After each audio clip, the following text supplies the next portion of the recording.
Behold, yes, it is the Fitbit Charge HR. I went and picked this up, and I thought I was going to like it, and I do like it for the most part, but it has a few flaws that are kind of customized towards my situation, so I'll tell you about those in a bit. But let's go over the pluses. The pluses, the little blinking things in the back, they measure your heart rate, and if it's actually sitting on a table or any just a flat surface, and it's not doing anything for a little bit, these will eventually shut off, and the moment you pick it up, they get powered back on. And so that's how it does a lot of battery saving. The display is actually customizable. You can set the display to open up on whatever one you want, and furthermore, for the time, you can choose to have the date showing or the letters displayed a certain way. Now, the other part of it is that you can do all the Fitbits, at least I'm assuming the Charge and the Charge HR are identical in this. They have this tap, and when you do the tap, it automatically brings up whatever one you got loaded. In this case, I chose the heart rate monitor. The heart rate monitor seems to work really well. I was really pleased with its results. I haven't used this in hard exercise because I wasn't sure if I was going to keep it, and I didn't want to get it all messed up.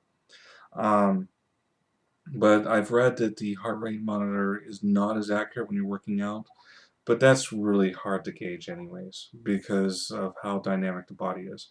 I think it's very difficult to say, other than you're about to fall over and die and look at it and it's like, oh, 300 pulses.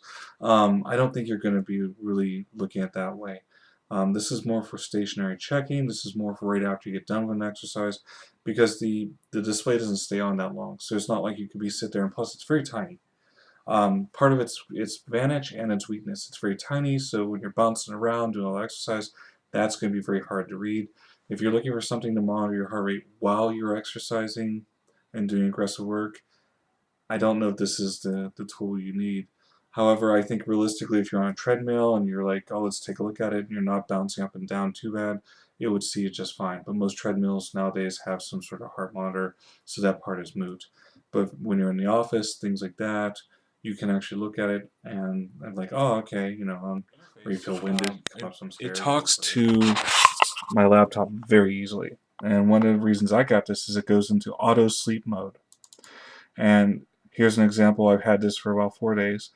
Yesterday, it points out that I've got 6 hours of sleep, 6 minutes, and 24 minutes restlessness.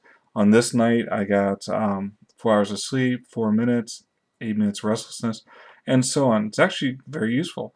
This I thought was interesting. I had dozed off during the day for about 12 minutes. It even recorded my restlessness. And then, of course, later in the night, I got another 5 hours and 22 minutes. You can go deeper into this if you want by going show more, and it gives you what they call their sleep efficiency. And then over here you get your 30 days. So you get kind of an idea of how you're doing. If you pick this up for sleep monitoring alone, you're not going to be sorry. This has actually been really a nice experience. Regretfully, if you have Android 4.1.2 or less, it seems to have a hard time communicating with those devices. I tried really hard to get to sync with my Droid Razor Max, and no dice.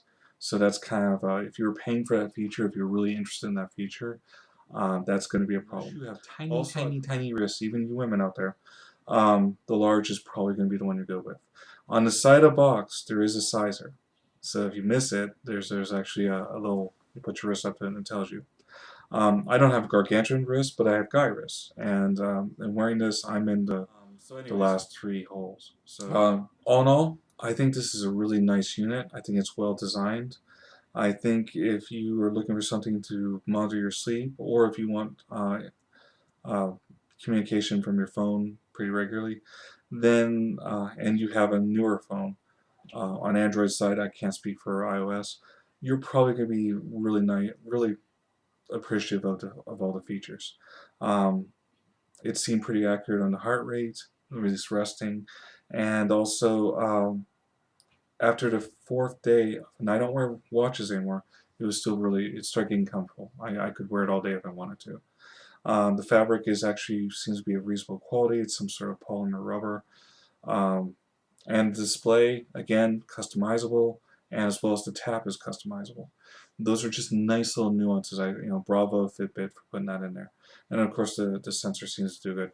Now, it does have cleaning instructions. You're going to have to clean this guy up once in a while. So if you're one of those people that wears a lot of sunscreen, things like that, you might see some misreadings after over time. You're going to have to wipe that off and clean it. And I think for anyone who's used Fitbit and really liked them, this is going to be a nice step up, particularly if you didn't want to go to their 200 model, which is hello Momo, which is their GPS. If you didn't think there was really a need for that, this is a very compact and very easy to read, um, and all in all, really good design. So good job, Fitbit. Hope that answers anybody's question.